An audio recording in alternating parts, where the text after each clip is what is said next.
so pumped to finally get a chance to have you on and talk. It's been a while. It's been a long time. It's been too long. It's really nice to see you, and it's great to hear your voice and to talk to you. Yeah. So obviously, I met you back at in the great state of Montana at Carroll College, and now you are not at Carroll. You've been at a new position and a school. Do you want to just fill me in on a little bit of background on what you've been up to the last 4 or 5 years? Yeah, sure. First, thanks. It was so amazing to be able to spend that time with you when you were leading the student government, and to have that early glimpse of your leadership skills, and I really cherish that time that we had together as president and our times to meet, and that was really fantastic. So, since leaving Carroll, I've been at the University of the Incarnate Word for the last, this is my 5th year here, and it's a very interesting institution. Very rare to see a Catholic institution with this many health professions. We have nursing, optometry, pharmacy, physical therapy, and a school of osteopathic medicine. 2 campuses in Mexico, one in Mexico City, one in Bajío, and a thriving residential campus, and then online programs. And who would have ever imagined? I certainly didn't imagine that when I took this job, that I'd be leading during a pandemic. Probably none of us even really was thinking about that possibility. So it's been a really interesting couple of years, for certain, and thankfully we're doing well, all things considered. Yeah. The thing that I have always marveled at as I grow in my career and looking at leadership of different levels of leadership, I'm curious from your perspective, how would you describe the role of a college president? Or you could take it in the direction of an effective or an ineffective president, however you want to break that down.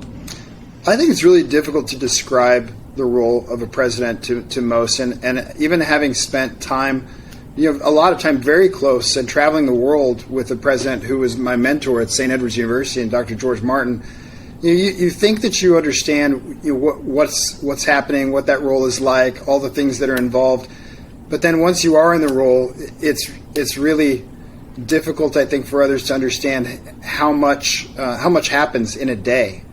And certainly, throughout the course of a week, how many phone calls, how many emails, how many things coming from all different directions. It's exhilarating. It's full of highs and lows and a lot in between every single day.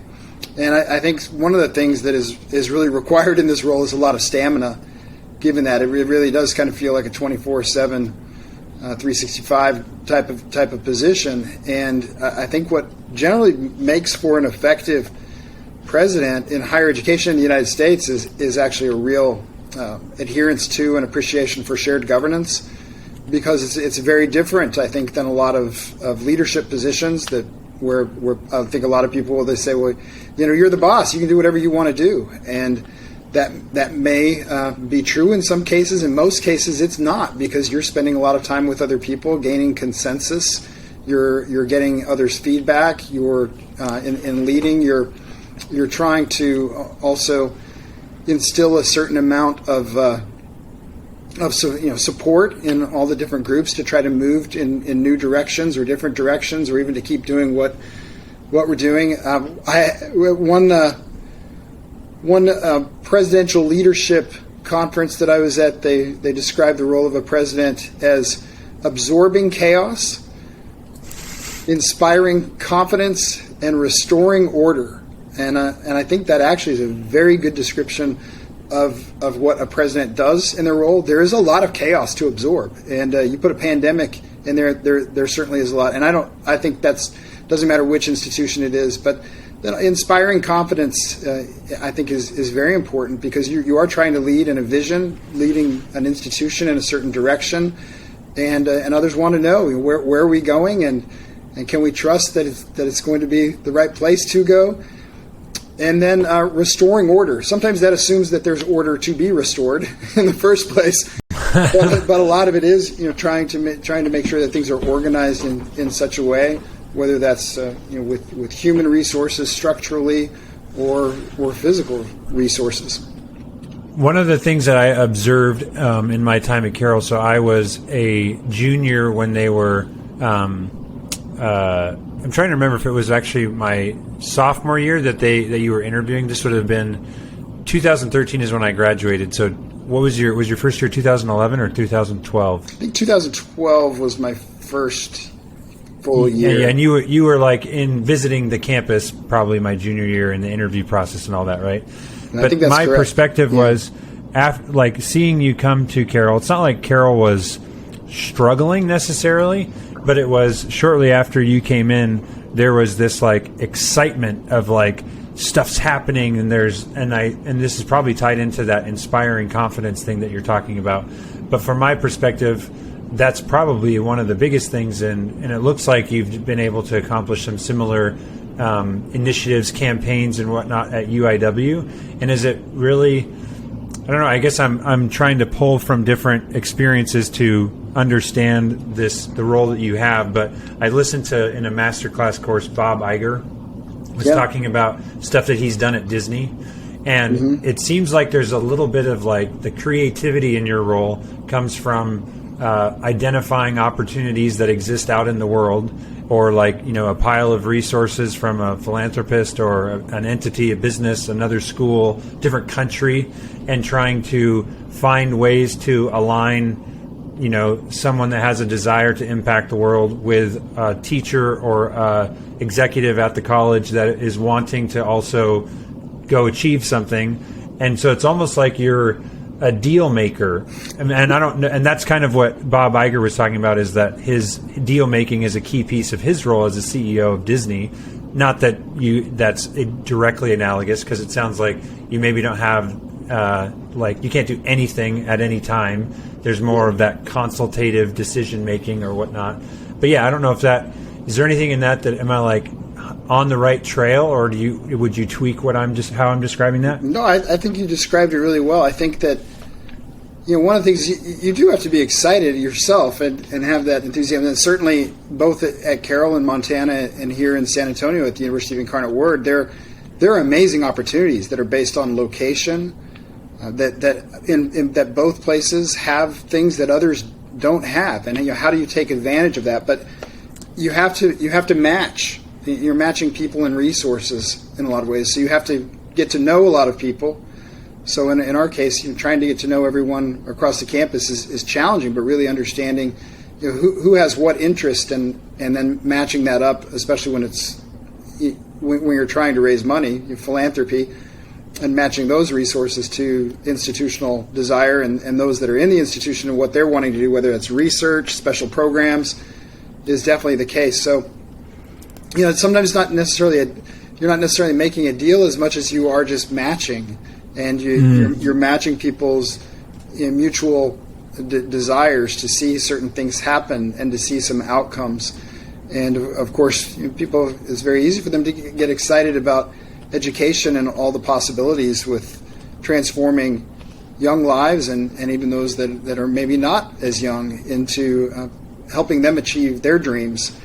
Is very exciting for most people, and to be able to channel that excitement and enthusiasm and allow people to really have the opportunity to be matched with someone who shares their interests and desires and enthusiasm is really it's a really rewarding experience. But it does take it means that you have to be in a lot of places to understand what those opportunities are. So whether that's within the city or state or nationally or maybe even internationally, and then understanding what's happening within your own learning community and what's happening within the broader communities is really important to make the match. What has surprised you in your career as president and your entire career in higher education? What has surprised you the most?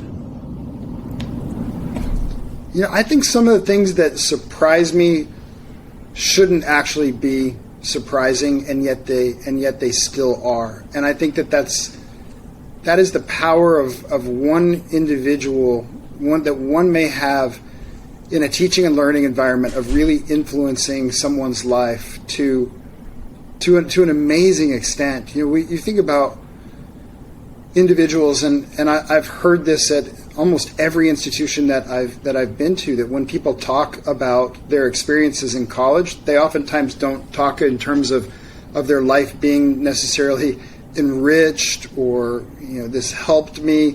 They actually talk about such transformation that they'll use the word life-saving. And you think, what does that really mean? Life-saving. You've probably heard me say this before. It's like, these are not individuals that were at risk of death, but they were at risk of not having as fulfilling and enriched life as they had as a result of being at a certain institution and interacting with certain people that truly transformed them and made them into who they are. And without that, they think, what would have happened to me? And I am still amazed. I am still surprised at how many times I hear people talk in those terms. Mm-hmm. And, it's really, so the other surprising thing, I guess, on that is not necessarily something that's happening within higher education, but outside of higher education, which is the lack of value that some seem to place on higher education. Is it worth it? What is really the value? And yet, when you know what happens as a result of people's time at an institution, and you see that transformation, and they talk in terms of life-saving experiences, to know that they just would not have had such a fulfilling and enriched life if it weren't for having gone to the institution and met the people that they met and learned from them, that they wouldn't be who they are. And so I think the unbelievable value in that is placed. So that's something that still surprises me, is that we're still sometimes needing to justify and argue the value of higher education. That's still surprising to me. That actually kind of ties in with my thought of I have discussed many times with different people of the future of college. So it's like, I got an engineering degree, and then I worked in engineering for 6 months, and then I went in a totally different field, right? So on one hand, someone could be like, oh, you wasted your time, right? But in the process of going to the particular college that I went to, which I think, again, the particular school, just going to college, like college and college, it's not equal, right? There's obviously a difference. I really appreciated the liberal arts education at Carroll. Gave me an opportunity to do a lot of different things that I probably would have had I gone to a very narrow, like engineering school, for example. But the other thing that I've thought about is, with the advent of technology and all this e-learning and YouTube and the cost of college going up, I'm curious what you see as the future of higher education at a broader, like across the country or potentially the world, but I would say focusing on the U.S. Like, what is college going to look like in 10 years? Because I have I'll own it and say, like, pessimistic view from the outside of just like people that I've met that didn't go to, say, Carroll College or potentially similar for UIW, that got these massively expensive degrees, and then they're now, working in a job that they could have theoretically gotten right out of high school. And I don't know if that's just a coincidence and not tied to the direction that the future's going. But I'm curious, you're obviously in a much more broad and deeper knowledge of that space. Chris, you bring up a lot of good points in that, and just what's maybe seemingly one question, but when I think about the experiences that you had at Carroll and that you were in engineering and then determined that engineering wasn't where you wanted to be, but you shifted into many different things, but things that you had interest in while you were at Carroll College. So it may not have been your major, but you were still doing things and working with items. I mean, I remember the drones, and you were an early adapter of autonomous vehicular systems, which we have a lot of it at the University of Incarnate Word, and are doing amazing things, even to take a look at power lines so that people don't have to go up on the poles. And so I think about how, I was learning from you a lot of things at that time with what you were doing in multimedia and the experiences and the way that you were capturing things. then I think you also were able to grow in those experiences. But I'm sure that now, even though you're not directly involved in engineering, you're probably applying critical thinking skills that came out of your study of engineering on a daily basis in many different ways. So I never really think about, I think it's easy to think very discipline specific, and okay, if you're not in a discipline, then that time, some people might think that that's wasted, but I really think of that kind of learning as the ability to take what you learned and how you learned it in a way that really allows you to think differently and to think critically about different situations. I was a language major, and I sometimes use Japanese still, but I think that the experiences that I had in learning language actually helped me to think differently about other things, because you are constantly having to think, what word am I using? How do I work around it? Even if you don't know maybe the exact word, you're trying to work around things in order to communicate in some level. So I always think of what happens in that environment as being of incredible value. So you also bring up the point of some people who maybe they graduate, have a lot of debt, they're not really working in a field that would require a bachelor's degree, and that is unfortunate when that happens. But I also think there are so many different institutions, so many different types of institutions, really different sizes, different locations. So when we talk about higher education, colleges and universities, we oftentimes really, it's easy to try to say this is higher education. This is what college and university life is like. But really, they're varied. And when I think about also how teaching and learning has changed over the years, it's changed a lot since you and I were at Carroll College together, and it certainly has changed a lot since I was an undergraduate. I got an email account, I think, my senior year, and when I think about just the technological advances, and now I think about how all the different delivery methods, and it's not just use of technology, but the pandemic, I think, was a very interesting illustration of how things changed. And imagine if we hadn't had the tools already employed in a way that where teaching and learning was taking place online or in a hybrid manner. And so we took that at the University of Incarnate Word and actually made that into we were creating courses that were using faculty and students mixed in the classrooms online classrooms in Mexico and in the United States, putting them together in a bilingual, bicultural manner, even doing social justice related work for, in this case, the Chichimeca people in the region that we were in Mexico. So there was entrepreneurship, language, social justice, economics. There were so many different things that were being employed in the disciplines, but also a really unique environment in which that teaching and learning occurred. And then to think about the different types of, whether it's professional education, short courses, certifications, badges, MOOCs. There have been a lot of different changes in higher education and in delivery methods, length of time, ways of learning. So I think that there have been a lot of changes that are maybe really unrecognized in higher education, because we still think, well, people are going into a classroom and they still have to take 120 hours in order to get a bachelor's degree, and those kinds of things don't. That's still available, but then you think about all the different ways that education is actually accelerated, or ways that people say education should be free. Well, you can find lots of examples where education is free. Some of it may not be for a degree, but some of it actually is, depending on your economic situation. Promise programs, hope programs. There are a lot of different avenues in which one can attain a degree, and they may not know of all the different types of institutions and ways to do it, but you can probably find something that you want. So when people talk about the future of higher education, will it be around? Will it be around in the same way? I think for sure it's going to be around, and there will be methods in which it is the same.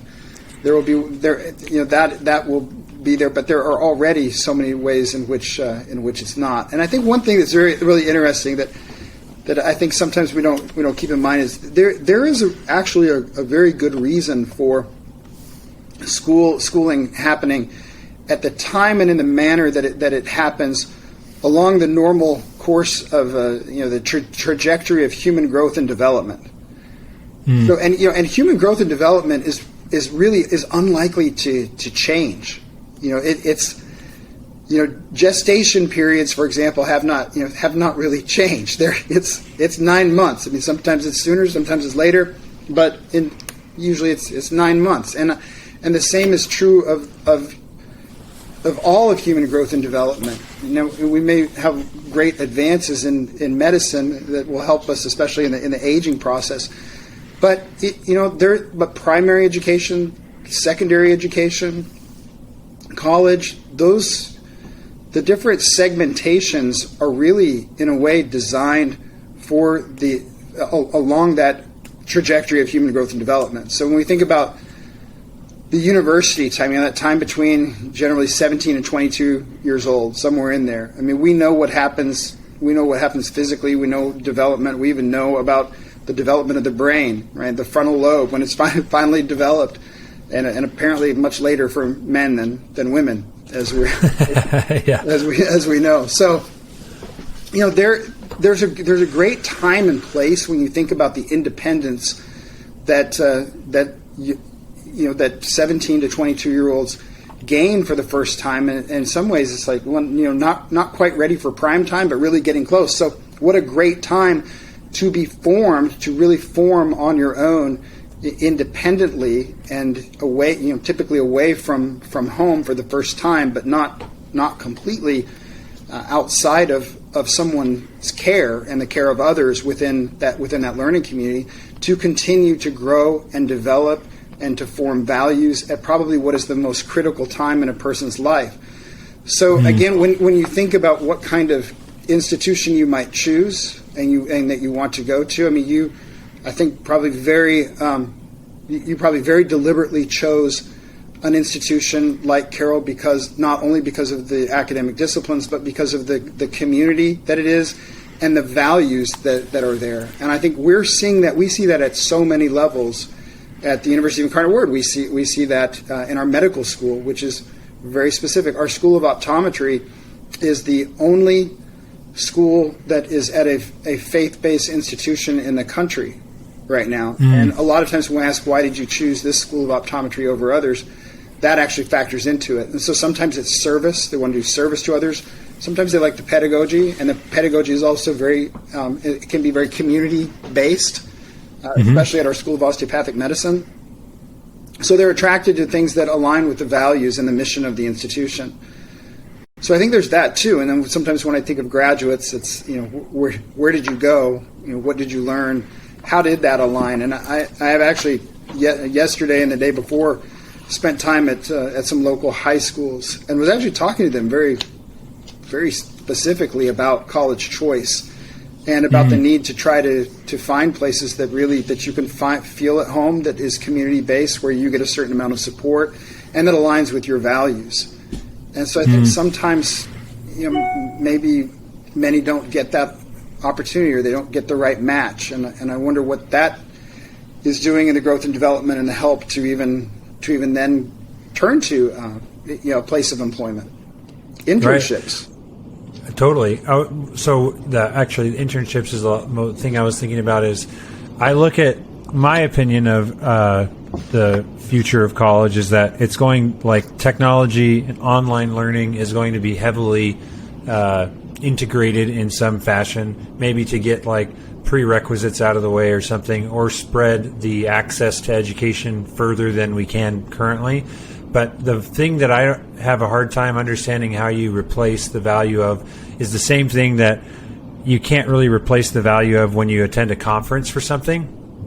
So it's like there's, South by Southwest or CES or all these major, any industry conference that you go to, I would argue the reason that I would attend them and tell anybody to attend them is to be in the room with a bunch of like-minded people for the opportunity to network and build connections with people in a way that is very difficult to do remotely or online. There's like people are trying to mimic it. But at the end of the day, it's like the real value. And I agree that Carol, I 100% like. I am an engineer right now. I always was, probably before. Like, I think in spreadsheets, everything's an equation to optimize. And I got to improve that skill while I was at college, but I also got the opportunity to connect with a lot of professors, alumni, and I still leverage those relationships to meet and introduce people, and there's like the community, and I agree with the values thing as well, because you can be in a room or be at a school with people that share the same values. I do think that some people don't realize that. I had a number of friends that attended, public universities, and I don't know if they thought much about like where they were attending or why they were attending school at all until they were in their 6th year, and then finally graduating and were like, wait, what did I just do? Or why did I come here? What was the purpose of this? And luckily, I've had parents that guided me in trying to decipher that when I was making my decision. But yeah, I just feel like the one thing that college is still going to be valuable for is that connections, like building your network, if you want to take advantage of it. There's obviously going to be a lot of people that attend and are oblivious to that value. But I wonder what like Gabe and Ellie and Cecilia, are they going to what is that going to look like? And I think it's going to look a lot different, but there's still going to be a period between 17 and 22 where there's a lot of learning. You're venturing off on your own, and heavily augmented with technology in some way. Yeah, and Chris, I think the augmentation of technology can then help expand and the opportunities for the real human interaction and dialogue that may not even be like-minded. It may be very differently minded that engages in really rich dialogue and discussion that sometimes is lacking in our society right now. But totally, we need more of that. We need more civil dialogue, and we need to be practiced at that and understand how that happens. The classroom's a great place for that to happen. So a lot of what I think we've been seeing for certain with technology, initially, even after the advent of online learning, we were talking about the flipped classroom. And within that flipped classroom, the idea was that there's so much work that you can do before you get to the classroom, so that when you are in the classroom, you're not spending the time doing things that you can now be doing outside of the classroom, so that you can engage in that kind of dialogue. So one of the when we came back from a break, from summer going into fall, and we're still talking about the effects of the pandemic and talking about being online. And it was really interesting to hear some of our own faculty talk about how with the teaching and learning that was taking place during the pandemic and even after, we're still in the pandemic, but post being completely online, shut down. They were talking about this, really feeling the transition, and it sounds kind of crass, but from being a sage on a stage to the guide on the side. And really learning alongside the students, and the great value that there was in that, and that there was probably even more learning taking place in the classroom because of that, and because there was more flipping of the classroom, and there was more exploration that was taking place. And and then Chris, it's not just, of course, it's your classmates and colleagues, but it's also that interaction with the professor that you have, for the rest of your life, who somehow has impacted. And we saw that at Carroll.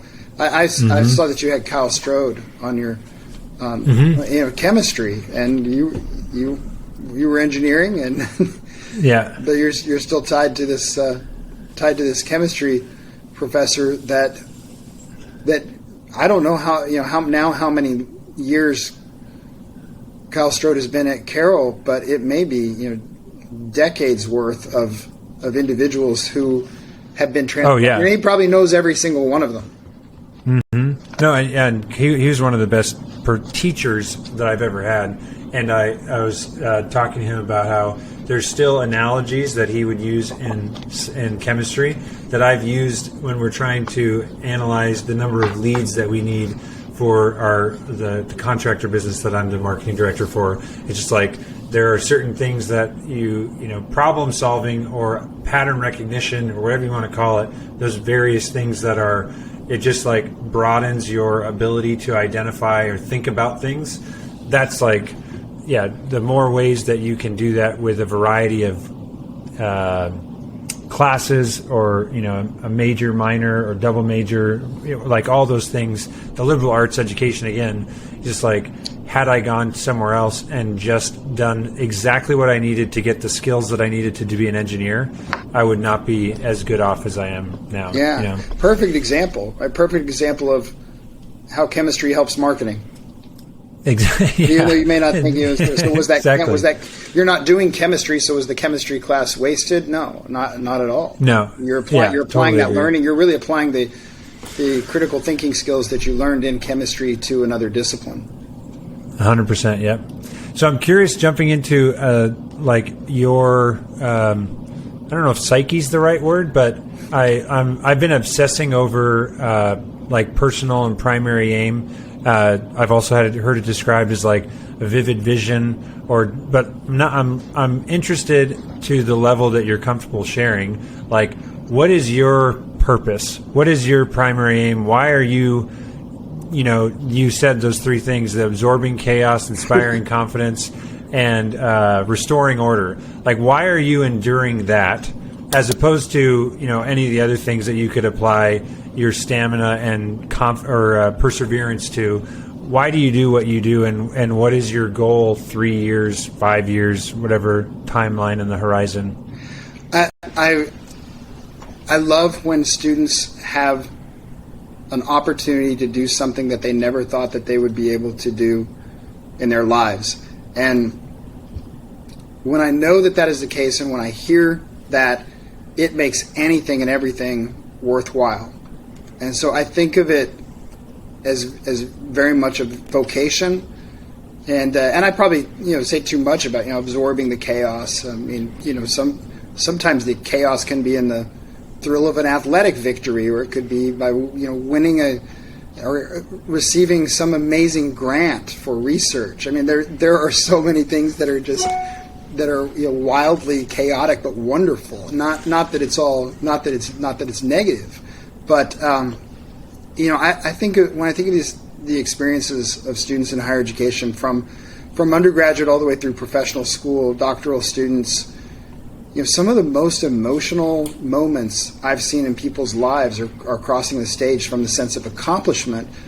But it's also when you hear someone say, "I went on a medical mission trip to Oaxaca, Mexico, and I can't believe what I learned there. I can't believe I went there. Maybe I've never been out of San Antonio before. Montana, maybe it was never being out of Montana, but then to have the ability to study abroad or to do some kind of amazing mission work that they never thought they'd have the ability to do, studying things that they never thought that they would be studying, having the opportunity to enter a profession that they never thought that they would never thought they would be able to. I mean, I had a really profound experience with one of our students just before commencement. We were having a celebration, and a student came up to me and she said, as president, I just have to tell you my story, and I have to tell you how incredibly grateful I am for the faculty that taught me. And she started crying, and she started naming all of the faculty that taught her and what they did for her. And she said, I was homeless at one point, and now I'm going to be a math teacher. And that is, so when you experience that kind of vocationally, you just think, I want more people to have that experience.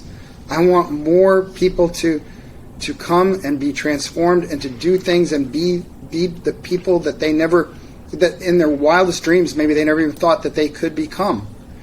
And it can happen really quickly. But it's profound for them, but also for me as a professional to think, okay, what do I need to do?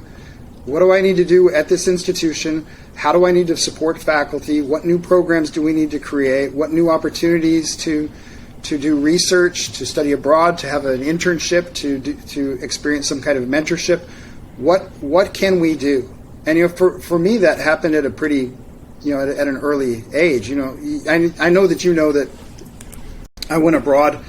I was very fortunate to be able to go abroad to Japan when I was still pretty young. I was a sophomore in high school and went and lived with a family that didn't speak any English, and went to school for 13 months, and it was life-changing for me, both in the way that I think it changed my perspectives, and also the way that I could navigate the world in a way of, talk about learning how to navigate in uncertain situations. You don't know where you are, you can't read anything, and you still have to get around. So that's really helpful, and I think, okay, how do we help others have that kind of transformational experience where maybe it changes their perspective, maybe it changes their life trajectory, maybe it just helps them to understand how to work through ambiguity, uncertain, unfamiliar circumstances, and overcome them, and make things better for themselves, but also for their families, for their communities, and then how that extends out. And so, I'm very privileged to be able to hear the stories of transformation, because the people will relay them to the president when they might, this student might not have gone up to anyone else and started saying, but she needed to tell her story, and in a way with great gratitude to say, I need to thank these people in a group to someone, and so I get to hear that, and it inspires me. It inspires me from the standpoint of really being vocation.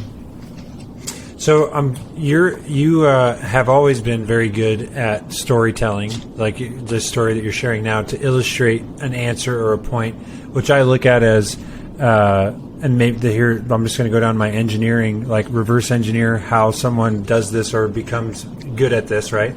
But I'm wondering, like, for someone that, and I'm on the senior leadership team at the company I work for, and there's a number of us on there. We all have, exciting growth. The business has exciting growth plans, and it's going to require all of us, including myself, to become better leaders. And my perspective right now, and talking to people and analyzing what happens as you move up and start managing higher level leaders themselves, there's less like management of those people and more inspiring and like vision setting and guiding and truly leading, as opposed to a leader of, like, as a manager in a business where it's like make sure things don't break and fall apart and keep people on task. That is less. It's less and less a part of the role as you move up. And I'm curious where, like, I'm sure you have aspirations or skills or things that you identify in yourself that you want to work on or improve. Where do you turn to improve yourself, or have you over the years? Is it like, reading books, talking to people? Do you like watch shows and movies and like reflect on that? Or I'm just curious, what's your strategy, or what would be your recommendation to improve as a leader? First, I had to smile when you were talking about storytelling, because one of the things that we also say about college and university presidents is that they are storyteller in chief. And you're right. I like to tell the stories of the success and again transformation that happens at the university, and it's so much more powerful, than being like, we change people's lives. It's like it's just like in movies, right? If you want to move somebody, tell the story of an individual and go deep and explain the before and after character transformation. You're going to do much better than saying, there's so many students that, there's some students that are homeless and now they're teachers. Like, that doesn't have the same impact as telling the story of an individual, right? And you know that, and you leverage that very well. And I'm like impressed and also like an admirer of that skill. Well, I appreciate because it's not telling someone exactly. It's not telling someone exactly what they need. One of my favorite quotes in marketing, in storytelling, it was one of the directors at Pixar says that you should never give people their whole meal. People actually like to work for their meal. Mm-hmm. They want to solve the puzzle. So they say, we always give people 2 + 2. We never give them 4. And I feel like there's a piece of that when you're communicating something to somebody about, like, so why should I send my kid to college? And it's kind of like, I'm not going to answer that question for you, but let me tell you a story, and you can answer it yourself. You know what I mean? And you can tell story after story after story in that case. That's a really good point. So thanks for bringing that up, because I think that is a big role of the president. When you're first questioning, what does a president do? I'd forgotten about storyteller in chief. But maybe along those same lines, I like reading biographies. I like reading autobiographies. I like hearing people tell their own stories in a lot of ways. And there's usually something you can learn from them. I find that you learn a lot about perseverance, people overcoming obstacles, continuing until they reach success. But there are also really folks who have enough of an interesting story of their lives to tell it. It's really fascinating to learn of people's trajectories. So I guess maybe as being someone who's very interested in other people, I like hearing other people's stories. So I do tend to gravitate toward them when I'm reading books. I have colleagues. There are different types of meetings. I mean, for me, the Council of Independent Colleges is a private institution, Association of Catholic Colleges and Universities. Another that when we get together, presidents do share their stories to learn from each other, and it's not. I'll tell you, I had a really heartbreaking call, not that at the beginning of the term, from another president who was experiencing a suicide on campus, and she called me at 1 a.m. and she said, so here's what I'm thinking. What do you think I need to do? And I said, I think you know what you need to do, and here's what you need to do. And she said, yeah, I know. I just wanted to connect with you and hear from you. So we lean on each other in really interesting ways, even sometimes when it's just to hear someone's voice when you're experiencing a really tough time, which those are an experience like that is that's the worst type of experience, I think, for a college or university president or anyone experiencing that, families, friends, colleagues. I mean, it's just horrible, and it's something I think right now, during the pandemic, I think everyone has on their minds, mental health and helping others. But you lean on your colleagues in those situations. I also have. I was fortunate to belong to the Young Presidents Organization. I'm not so young anymore as I was when I joined, but you can continue on even when you're what they call gold. The joke being that the G is silent, and you're a little bit older. But those groups they're confidential groups of individuals who are at a certain place and point in their lives. And I have found that to be really helpful, to be able to have people that you can talk to in confidence. And they're not necessarily designed to give you advice, but very often the way that you're kind of taught to respond within the group like that is to say, that reminds me of a time. So that somebody else is telling their story and maybe how they work through it. So those are helpful. I like to read. The pandemic has been much more difficult for me to find as much time as I once did in trying to read for professional development. But there are also conferences. I've gone to three different Harvard School of Education, kind of longer period and very high quality.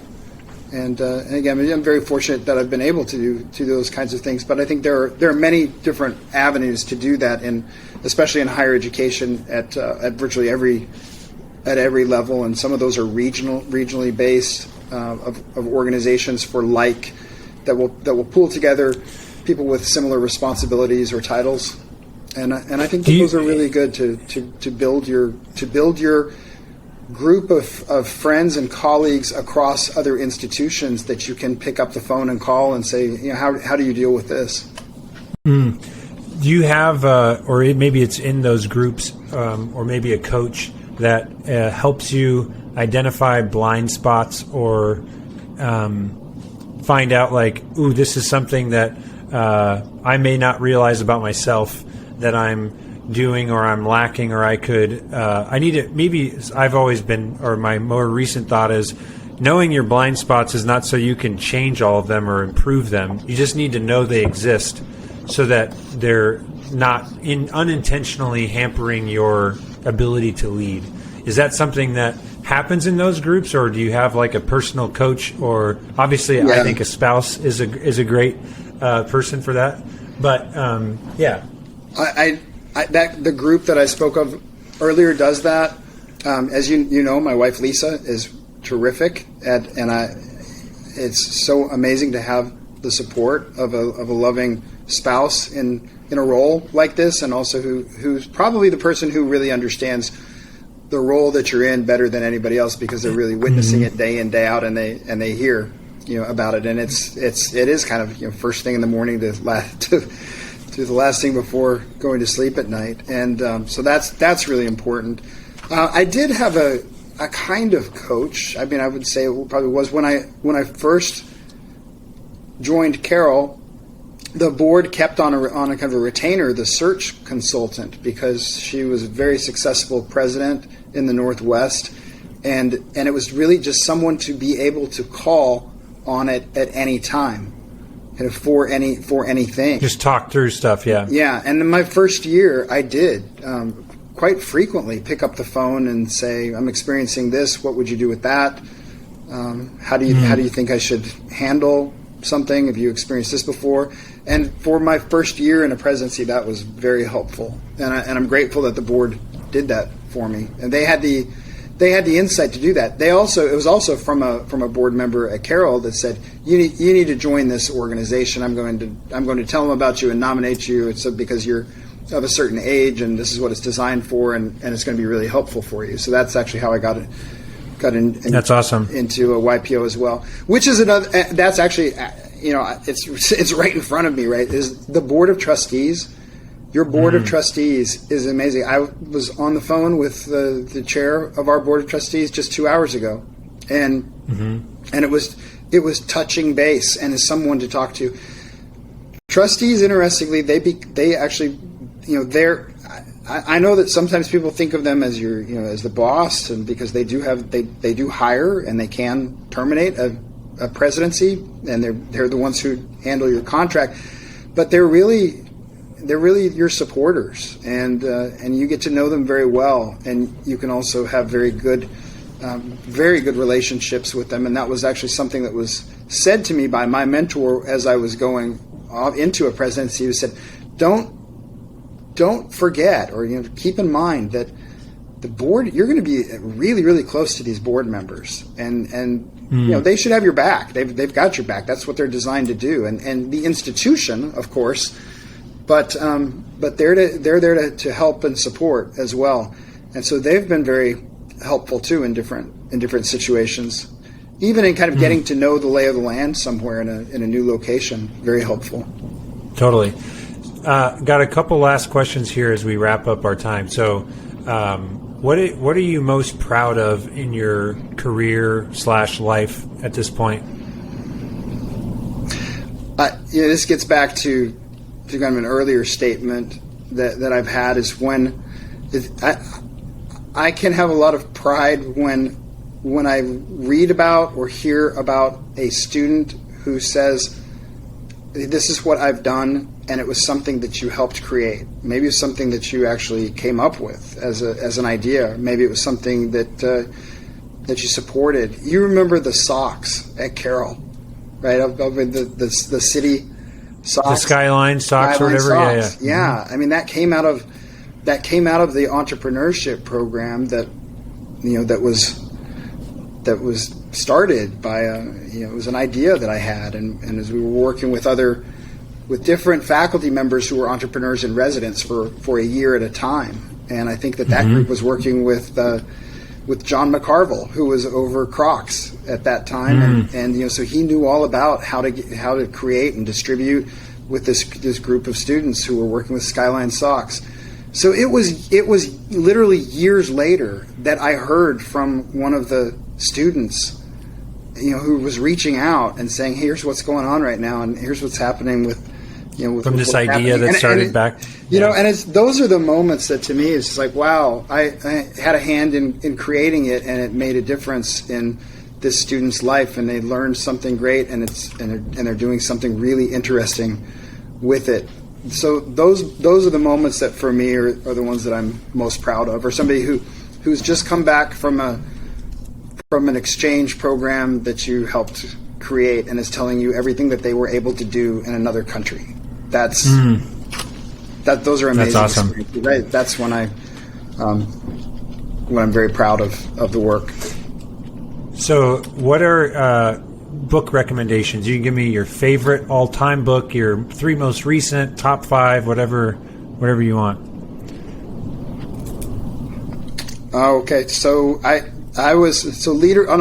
from a leadership standpoint, I would say Stephen Samples, The Contrarian's Guide to Leadership is fantastic. I've read it many times. I've passed it along to people. He's a leadership professor. He was president of the University of Southern California, and I think it's a terrific book. Bowman and Deal's Reframing Organizations. If you think about can leadership be learned, I think it can. But it's easier when you have references of framework, and if you can kind of frame things and think about, okay, now I've got an issue, or I've got dilemma, or I'm trying to do something new, and how do I look at it? And so the different ways that you need to look at things, because most people reside in a certain area where they have strengths, like a storyteller. So a lot of my strength I know is in this symbolic framework, and so making sure that I'm not neglecting the other important frameworks that I need to look at in different lenses. Great book. I love Japanese literature, and Murakami Haruki Murakami is one of my favorites. So just almost from a standpoint of just kind of an escapism, because it's very much a kind of a postmodern reality in his writing. I've always really enjoyed it. So for me, a recommended author is a Japanese author, Murakami Haruki. Is the book in English also? Yes, everything is translated, and now it's immediately translated. When I first started reading him, and I met him and it's another story, but when I was at the University of Texas, and one of our professors knew him well and brought him in, and I got to have lunch with him. And you talk about getting to have lunch with your favorite author was just that's awesome, just amazing. Okay, favorite movie?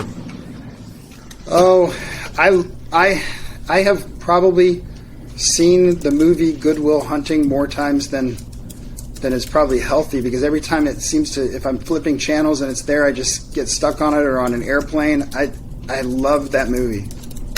That is a great one. And how can people connect with you if they want to follow you, see what you're up to, send you a message? Right now, I think LinkedIn has been great for me to connect. So if they search for me, there's a lot of postings there. They can certainly find me on the UIW website to contact me. And but I've found LinkedIn to be really a great way to connect with people, even people you don't know who share an interest, or they want to touch base and kind of keep track of what's happening in higher education or in your world. Totally. Well, I will make sure to put that in the show notes. And Dr. Evans, again, I know that you're a very, very busy man, so I was greatly honored that you said, okay, I can give you an hour to chat, because it was good to catch up and pick your brain on leadership in higher education. So thank you very much. Next time I'm going to be interviewing you to find out what's going on in your life and hear about what's really going on with Natalie and the kids and all the amazing things, because it's just been way too long. And I'm really glad that we have this opportunity to connect, but we need to connect on a more personal level soon. Totally. Well, you let me know. It could be a couple years from now, but yeah, I know you're doing great things, and I'm excited to see where you take UIW. So have a good one. Thank you, Chris. You too. Have a Merry Christmas.